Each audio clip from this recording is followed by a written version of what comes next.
नमस्कार and welcome to Byju's young genius. हमारे आसपास कई ऐसी सारी चीजें हैं जो हमारे जीवन को आसान और खूबसूरत बना रही हैं और वो किसी जीनियस की ही देन है, पर हम उन्हें नहीं जानते।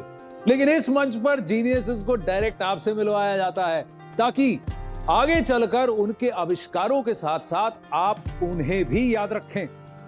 Welcome to Byju's young genius season 2। Byju's young genius news 18 की एक पहल इंडिया को इंडिया के यंग जीनियसेस से मिलवाने की, ताकि उनकी असाधारण काबिलियत से पूरा देश इंस्पायर हो सके।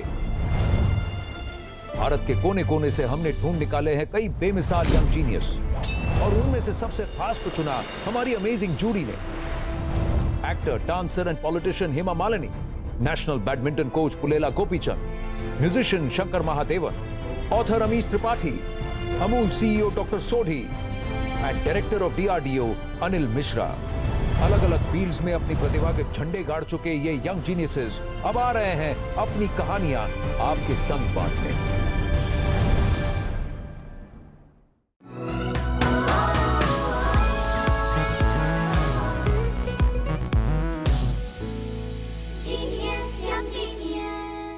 मैं हूं आनंद नरसिम्हन, आपका होस्ट, और इस सफर में आपका सूत्रधार। हमारी आज की पहली जीनियस का मानना है कि नए भविष्य के लिए नया नजरिया जरूरी है और उनकी सोच सही भी है। पर्यावरण के बिगड़ते हालातों को देखकर उन्होंने एक award winning solar ion cart का आविष्कार किया, जिसकी वजह से अब उन्हें 2021 के COP26 समिट में आमंत्रित किया गया। ये हैं तिरुवन्नामलाई तमिलनाडु से 15 वर्ष की विनीशा Umashankar. The world turns to our sun to power our future. I'm Vinisha Umashankar. I'm 15 years old. I'm the innovator of the solar ironing cart. When I came up with the solar ironing cart, I was barely 12 years old. And the idea came to me when I saw an ironing vendor using charcoal. This happens every day, but I thought it was an overlooked problem. I figured out that charcoal causes so many environmental problems. All of this seemed wrong to me. I did 6 to 7 months of continuous research about the problem, and then after 1 year, I came up with the solar ironing cart. When Vinisha won the Dr. APJ Abdul Kalam Ignite Award, is quite rare to get because out of 60,000 applicants, only 18 of them they got the award. We were never imagined that we could actually win a national award from a small town. My biggest achievement was to speak in front of all the world leaders at the COP26 summit in Glasgow 2021.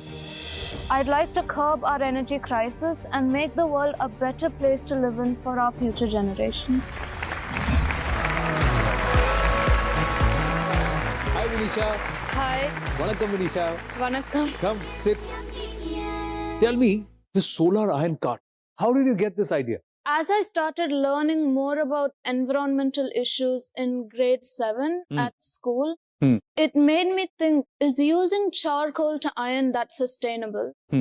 So when I went and did research, I figured out that there are so many problems: air pollution, deforestation, respiratory diseases, and all of this leads to climate change. Yeah.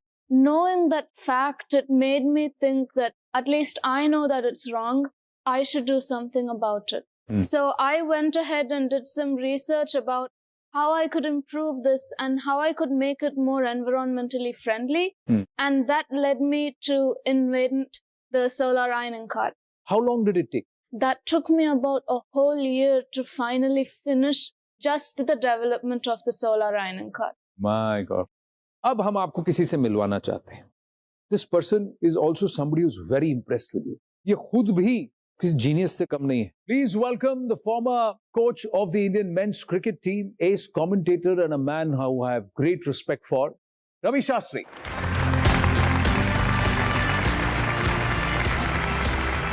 How are you? Genius? Really good. How are you, Betty? This is Vinisha Umashankar, हमारी young genius. I read her speech, glimpses of it. I saw it when she was there for the COP26. The way she spoke, no stage fright whatsoever. Many, many congratulations. You know what she did there? People keep talking about the future. She brought the future to the present. Fabulous. Thank you so much. And I think that's a really nice way to put that. bringing the future into the present. Yep. Yeah, but let's look at some of these images. Can you explain to us the solar iron cart? How does it work, Vinisha? So in the solar ironing cart, the top part right there, that's gets where the power. the solar panels are located. And then you see that Indian flag. Yes. If you actually open it, there's a place where you can keep ironed clothes, but Wow. there's also a battery there. That battery stores the extra electricity from the solar panels, but any electricity that is used goes directly to the iron box. Right there is the iron box. So in this process, no electricity is wasted at all. I'm actually working on a new technology for the iron box itself, which will make it even more efficient than it already is. Wow. I attached a cycle because most of the carts I've seen on the road, you have to push them manually. This is. Yeah, so I thought it's better if they can ride the cart instead. Have you patented it? Yes, because I'm 15, I don't technically already own the patent. I have it under a guardian's name. Correct. How can you think of all this at such a tender young age, to be ahead of your time and take all that? Now you can work at it and keep improvising because you own it. It's quite well thought out and it's quite elaborate. So it's not going to come cheap. It's quite expensive relative to how much the ironing vendors can afford.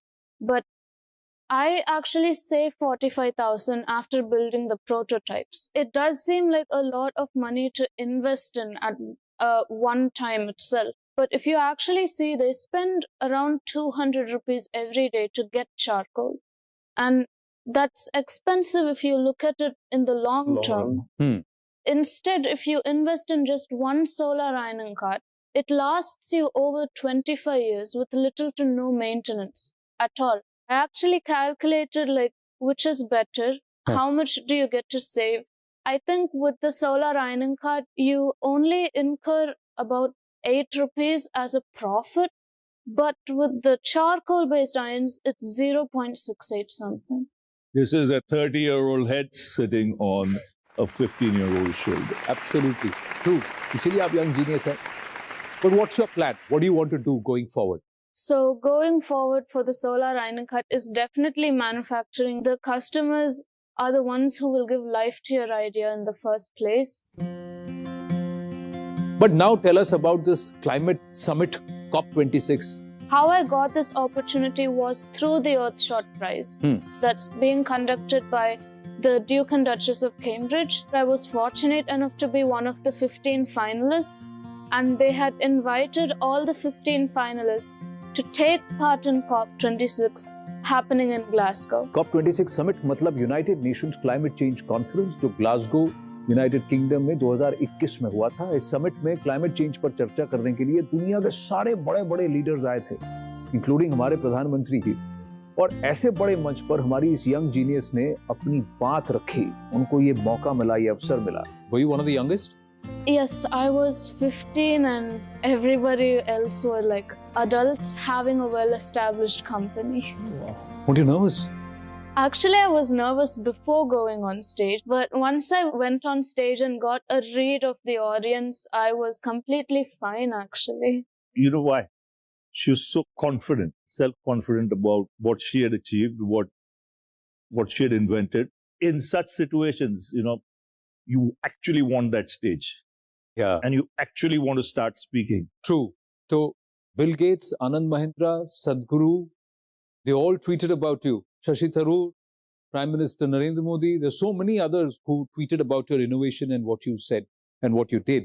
So at Glasgow, you had a podium with 2 mics and it was written Climate Change Summit COP26. So we've got another podium for you here, but it says Young Genius. A small portion of your speech. Will you say it for us? So you'll give us a small glimpse. Me and my generation will live to see the consequences of our actions today. Yet none of what we discuss today seems practical to me. You are deciding whether or not we have a chance to live in a habitable world, whether or not we are worth fighting for, worth supporting, and worth caring. Many of my generation are angry and frustrated with leaders who have made empty promises and failed to deliver. And we have every right to be angry. But I have no time for anger. I want to act. I'm not just a girl from India, I am a girl from Earth and I'm proud to be so. I'm a student, innovator, environmentalist and entrepreneur. But most importantly, I'm an optimist. Lovely. No time for Thank you. anger because you want to act. Fantastic. Well done. क्या line है? Amazing line. Come. Thank you. Thank you. Beautiful choice of words. Guys, whatever she's saying, it's easier said than done. She's done it. And even there, you have that air of supreme confidence.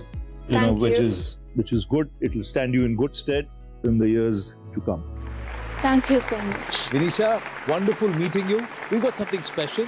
I'm going to request Ravi Shastri ji to please present this. Sir, this is the Byju's Young Genius Trophy. We're so proud of you. और इसी के साथ आपको मिलता है Byju's की तरफ से 1 साल का subscription to the Byju's online learning program. Fantastic, Vinisha. So proud. Thank you so much. Thank you very, very much. तो विनीशा भारत को भविष्य की तरफ ले जा रही हैं। हमारे अगले जीनियस भारत की प्राचीन कला के साज छेड़ेंगे, लेकिन एक छोटे से ब्रेक के बाद we'll be right back. मैं अप्रोक्सीमेटली 600 नोट्स के करीब बजा सकता हूँ 1 मिनट में।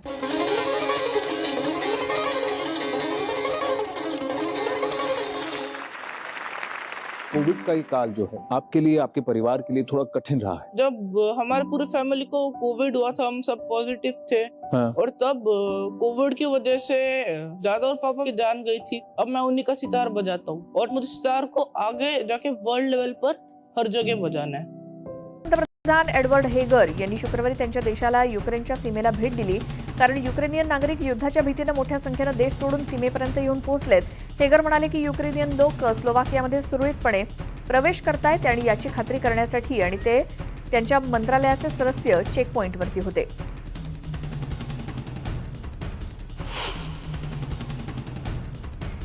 ग्रीक कम्युनिस्ट पक्षाच्या हजारो समर्थकांनी शुक्रवारी रशियानं युक्रेनवर केलेल्या आक्रमणाविरोधात निदर्शनं केली। अथेन्समधील रशियन दूतावासासमोर निदर्शनांना सुरुवात झाली आणि ती अमेरिकन दूतावासापर्यंत पोहोचली।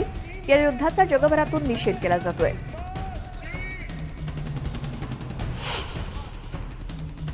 रशियन सैन्याने कीववर हल्ला केल्यामुळे इटलीतील रहिवाशांनी शुक्रवारी रोममध्ये कॅन्डल मार्च आयोजित केला होता। यावेळी नागरिकांनी राष्ट्राध्यक्ष व्लादिमीर पुतीन यांना युक्रेनवरचं आक्रमण थांबवण्याचं आवाहन केलं। या आक्रमणामुळे युरोपमध्ये व्यापक युद्धाची भीती निर्माण झाली आहे। परिणामी रशियावर काही निर्बंध लादण्यात आलेत। शिवाय या हल्ल्याचा सर्व स्तरातून निषेध होतोय। अर्जेंटिनाची राजधानी ब्युनोस एअर्समध्ये युक्रेन आणि रशियाच्या युद्धाला विरोध दर्शवण्यासाठी नागरिक रस्त्यावरती उतरले। युक्रेनच्या नागरिकांनी शुक्रवारी ब्युनोस एअर्समधील रशियाच्या दूतावासाजवळ निदर्शनं केली। यावेळी त्यांनी राष्ट्राध्यक्ष व्लादिमीर पुतीन यांना युक्रेनवरचं आक्रमण थांबवण्याचं आवाहन केलं।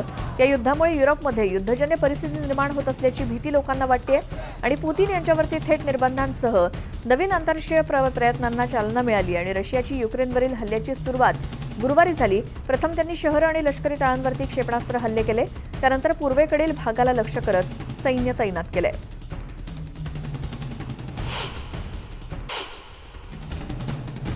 रशियाकडून कीवमध्ये मिसाईल हल्ला करण्यात आला। यात एक रहिवासी इमारत उद्ध्वस्त झाली असून या हल्ल्यामध्ये अनेक नागरिक जखमी झालेत। मिसाईल हल्ल्यानंतर कीवमध्ये सर्च ऑपरेशन राबवलं जात आहे। रशिया युक्रेनमधील हल्ल्याचा आजचा 3रा दिवस आहे। रशियाच्या सैन्याने युक्रेनमधील काही भागामध्ये ताबा मिळवला असून युक्रेनमध्ये अद्यापही हल्ले सुरूच आहेत। अशात एका रहिवासी इमारतीवरती मिसाईल हल्ला झाल्याचं सीसीटीव्ही फुटेज समोर आलंय।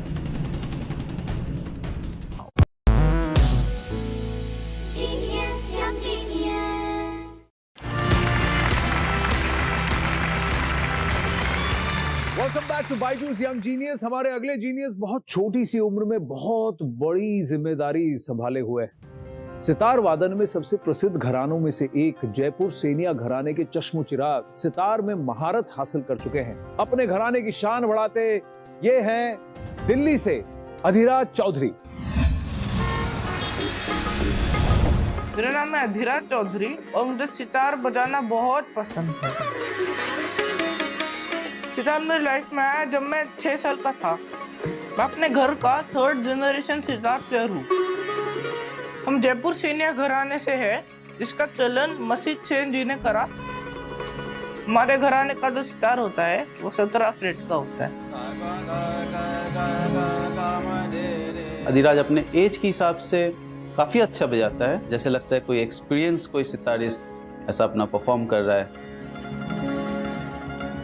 अधिराज के दादाजी जो थे पंडित देवू चौधरी जी, वो इंटरनेशनली रिनाउंड सितार माइस्ट्रो थे और उनको पद्मा भूषण से भी नवाजा गया था। और अधिराज के पापा जो थे पंडित प्रतीक चौधरी जी, वो भी काफ़ी इंटरनेशनली रिनाउंड थे। वैसे तो अधिराज बहुत शाई किस्म का बच्चा है, लेकिन जब वो सितार लेके बैठता है तो वो अपना एक अलग ही वर्ल्ड में चला जाता है। अभी जैसे अधिराज के फादर भी नहीं रहे, उनके ग्रैंडफादर भी नहीं रहे, तो अधिराज ने अपने अंदर ठान लिया है कि उसका जो ये लेगेसी है, 17 फ्रेटेड सितार का जो ट्रेडिशन है हमारा, उसे वो आगे ले जाना चाहता है। जैसे कि मेरे दादाजी ने किया और मेरे पिताजी ने किया, और मुझे वर्ल्ड लेवल पर भी सितार बजाना है।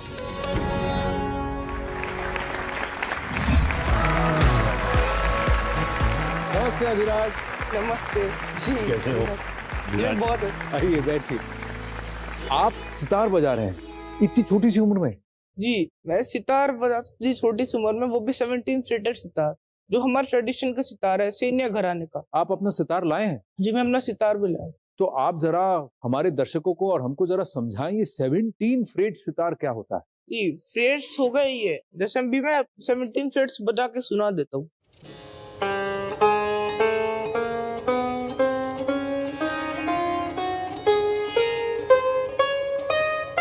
बाकी सितार में कितने फ्रेट्स होते हैं? बाकी घरानों में जैसे कि हो गए 19 फ्रेट, 20 फ्रेट और कई कई में 21 फ्रेट भी। हाँ, 1 मिनट में क्या आप कितने नोट्स बजा सकते हैं? मैं अप्रोक्सीमेटली 600 नोट्स के करीब बजा सकता हूँ 1 मिनट में।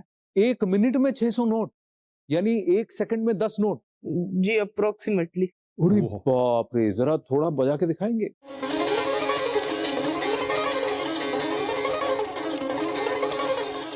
अरे बाप रे मेरे भाई, एक बात बताइए, आप उसमें कोई भी क्लिप नहीं लगाते हैं, तो ये जो आप इतना स्लाइड करते हैं, ये दुखता नहीं है आपको? ये की शुरुआत में जैसे हम सितार बजाना शुरू करते हैं, इस उंगली के लिए हमें जब करना होता है एकदम स्लो में, कुछ दिनों तक प्रैक्टिस करना होता है, जब तक हमारे उंगली की लाइन ना तैयार हो। हमारी उंगली की हमें लाइन तैयार करनी पड़ती है, फिर हम अच्छे से बजा सकते हैं। अगर हमने रियाज छोड़ दिया तो ये लाइन भी मिट जाएगा और फिर अगली बार जब बजाएंगे तो कटेगा।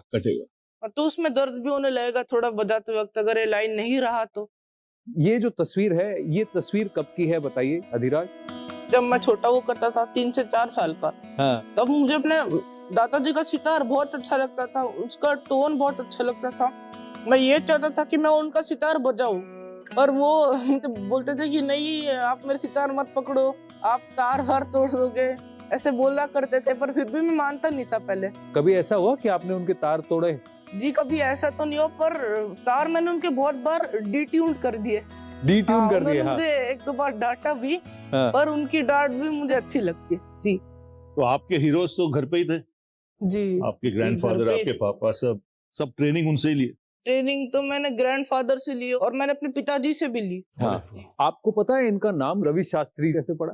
मेरा नाम है एक्चुअली रविशंकर, और मेरे पिताजी बड़े फैन थे पंडित रविशंकर, उसके वजह से मेरा नाम भी रविशंकर। ओह, ये ऐसे पड़ा। तो पंडित रविशंकर पर रखा गया है रविशंकर शास्त्री जी का नाम, जिनको हम रवि शास्त्री के नाम से जानते हैं। मैं टीम से गुजारिश करूंगा कि अधिराज का सितार वापस ला के रख दें। अधिराज, मुझे बताया गया कि कोविड का ये काल जो है आपके लिए, आपके परिवार के लिए थोड़ा कठिन रहा। और जी, उस वक्त जब हमारे पूरी फैमिली को कोविड हुआ था, हम सब पॉजिटिव थे। हाँ। और तब कोविड की वजह से दादा और पापा की जान गई थी। अब मैं उन्हीं का सितार बजाता हूँ। आपको कभी ऐसा नहीं लगा कि जो हुआ वो ठीक नहीं हुआ और मुझे सितार नहीं बजाना है? जी, मुझे ऐसा कभी नहीं लगा, क्योंकि मुझे आगे जाके सितार ही बजाना है, अपने घराने के ट्रेडिशन को आगे लेकर जाना है। बिल्कुल। और मुझे सितार को आगे जाके वर्ल्ड लेवल पर हर जगह बजाना है। आपके पास टैलेंट है, और ये उम्र में आप अगर ऐसे बजाते हैं तो और 5-6 साल के बाद आप दुनिया हिला देंगे। जी रवि सर, आप यहाँ आए, आपका बहुत बहुत आभार। Thank you so much. Thank you sir. Good luck. तो अधिराज, आप सितार इसलिए बजा रहे हैं क्योंकि आपको घराने को आगे बढ़ाना है, या आप सितार इसलिए बजाते हैं क्योंकि आपको सितार बजाने में मजा आता है? जी, दोनों। जब मैं छोटा था, मैं उन सितार का साउंड बहुत अच्छा लगता था, तो उसके बाद मेरे दादाजी ने मुझे सितार सिखाना शुरू करा। उन्होंने कहा कि ये हमारा घराना है, 17 सितार का ट्रेडिशन है, इसको आगे लेकर जाना है हमें। फिर मुझे इसके बारे में पता चला, तो अब मुझे दोनों ही करना है। सितार का साउंड भी मुझे अच्छा लगता है और मुझे घराने का ट्रेडिशन भी आगे बढ़ाना है। सितार का ट्रेडिशन भी आगे बढ़ाना है। तो फिर अब मैं आपको एक मैसेज सुनवाता हूँ। उन्होंने इस यंग जीनियस मंच का जो एंथम है उसको कंपोज भी किया है और म्यूजिकल बैकग्राउंड है, इनका परिवार वैसे ही है और इंक्लिनेशन उनका वैसा है, तो उनका आपके लिए बहुत खास मैसेज है। I've just heard the clip of Adhiraj and he sounds very promising for a boy who's 13 years old and plays sitar so beautifully.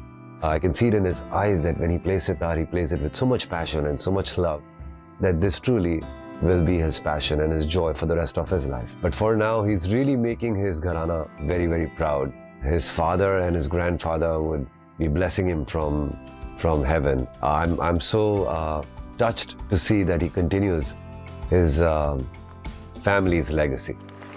यह है सलीम मर्चेंट। अब हम अधिराज से पूछते हैं, इस मंच पर आप परफॉर्म करेंगे? जी चलिए, तो आप तैयार हो जाइए, हम भी आपके लिए मंच तैयार करते हैं।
वाह, बहुत अच्छे अभिराज। आइए